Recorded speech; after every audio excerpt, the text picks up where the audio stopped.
یہ نعرہ پرانا ہو گیا. آپ بالکل سندھ کے عوام کہتے ہیں, ہم بھی کہتے ہیں مرسو مرسو زندہ نیسو, لیکن آپ کو اختیار نہیں ہے چونکہ 20 سال سے آپ سندھ کے میں رہتے ہوئے اقتدار آپ کے پاس ہے. آپ نے سندھ کو تباہ کیا ہے, آپ نے سندھ کو برباد کیا ہے, آپ نے سندھ سے دشمنی کی ہے. اس لیے میں کہنا چاہتا ہوں کہ آپ بالکل بقیہ جماعت ایم کیوں کا ذکر اس لیے نہیں کرتا, انہیں لوگ فارغ کر چکے ہیں, وہ کہیں پھنسانے میں ان کا ذکر نہیں ہے.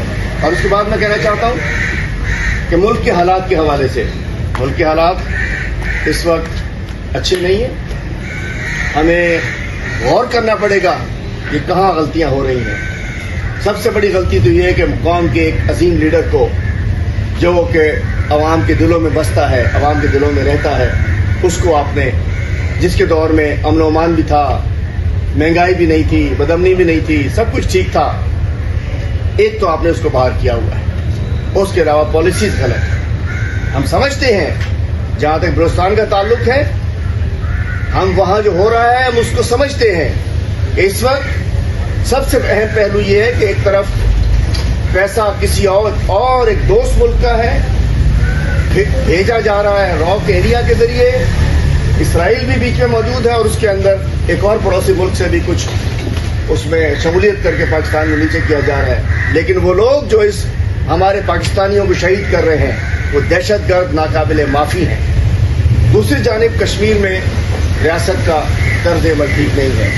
ایک پرامن کشمیریوں کے خلاف جس طریقے سے ظلم ہو رہا ہے, ہم کہتے ہیں بات چیت ہونی چاہیے. جب کچے کے ڈاکوؤں کو پنجاب اور سندھ میں بات چیت کے ذریعے انہیں, جنہوں نے 100 قتل کیے ہوئے تھے, نہ جانے کیا کیا ظلم کیے ہوئے تھے, جو بچوں کو لٹکاتے تھے, مارتے تھے, ویڈیوز بناتے تھے, جب کچے کے ڈاکوؤں کو ایک ہفتے کے اندر ڈائلاگ کر کے انہیں آزاد کر کے چھوڑ دیا جاتا ہے, وہ فیصلے کرا رہے ہیں, پتھارے دار بن چکے ہیں, تو سب سے بات چیت ہو سکتی ہے.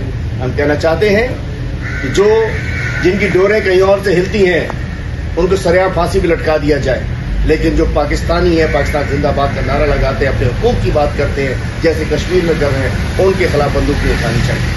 ہر مسئلے کا حل پریشر نہیں ہے, ہر مسئلے کا حل ڈائلاگ سے نکلتا ہے.